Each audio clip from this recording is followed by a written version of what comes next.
नमस्कार दोस्तों, आज हम गीता के महत्वपूर्ण दृष्टिकोण कर्म पर एक गहरा विश्लेषण करेंगे। गीता में काम और कर्म के महत्व को समझना मानव जीवन के लिए अत्यंत महत्वपूर्ण है। काम और कर्म का महत्व गीता में अत्यधिक महत्वपूर्ण रहा है। गीता में कर्म के महत्व को समझाने के लिए हमें प्रत्येक कर्म को निःस्वार्थ भाव से करने की शिक्षा दी गई है। यहाँ गीता के दृष्टिकोण में काम एक विश्लेषण के मुख्य बिंदुओं का विस्तृत विश्लेषण है।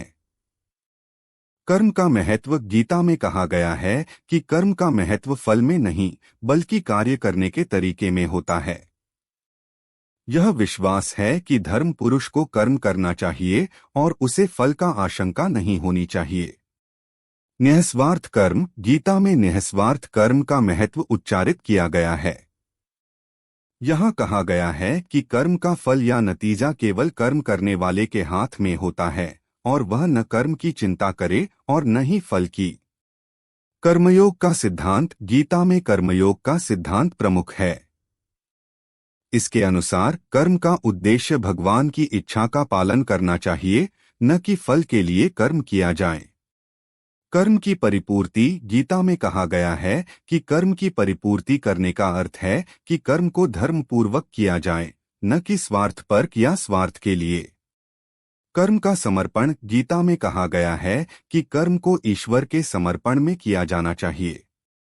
यह एक उच्च स्तरीय अवस्था है जिसमें कर्म को भगवान के लिए किया जाता है, बिना किसी फल की चिंता किए।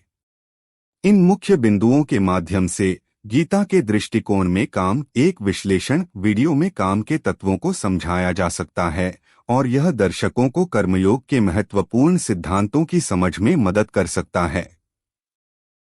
कर्मयोग का सिद्धांत भगवद गीता में महत्वपूर्ण सिद्धांत है जो मुख्यतः कार्य करने के तरीके और उसके निष्काम फल के बारे में है।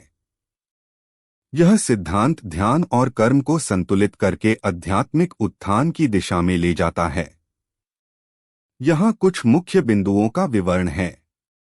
कर्मयोग के मुख्य सिद्धांत में से एक है निष्काम कर्म। इसका अर्थ है कि कर्म को फल की आकांक्षा किए बिना किया जाना चाहिए। व्यक्ति को अपने कर्म में अटूट समर्पण के साथ काम करना चाहिए, बिना किसी प्रत्याशा के। कर्मयोग का मूल उद्देश्य भगवान की इच्छा का पालन करना है।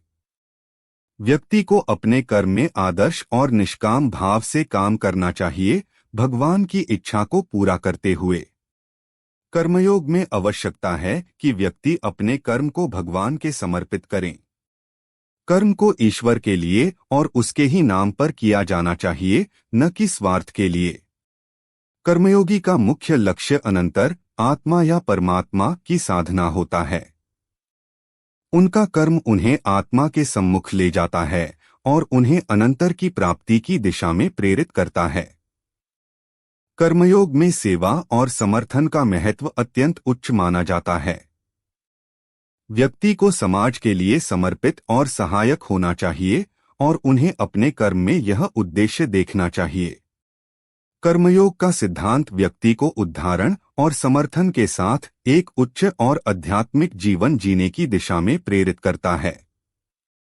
इसे अपने जीवन में अपनाने से व्यक्ति अपने आप को ध्यान में और धर्मपरायण महसूस करता है।